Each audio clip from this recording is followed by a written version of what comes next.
Gyffes oedd ddim yn cael prodi am fod ei fam gas wedi ei dyngu. Gwydion a llewaith yn syth at y tywysog i feddwl am ffordd i ddatrys y broblem. Deiwedd y ddraig i llew, yn wir oedd y ddau yn gwbl go lew. A llew mewn cariad dros i ben a'i gliste, fod ferch o hyd y lledri.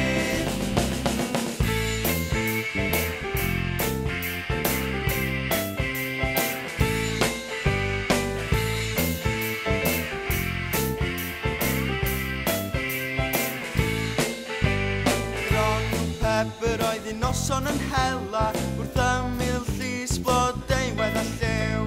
Gronw a blodeuwedd a syrthiodd mewn cariad ac yno o buont yn trefnu ei laddfa.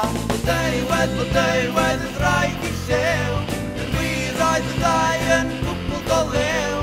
A llew mewn cariad dros i ben a'i gliste, fod ferch o hyd y lledri.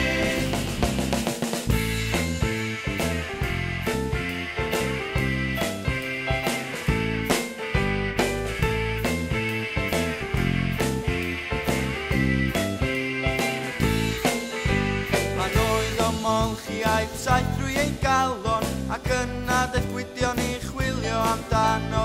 Fe ffeindiodd yn eryr yn hedfan o gwmpas, yn nawr oedd ein amser i wneud ei gymwynas.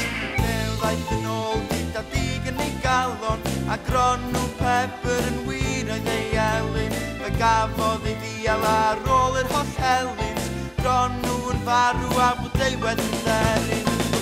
Blodeuwedd y derin yn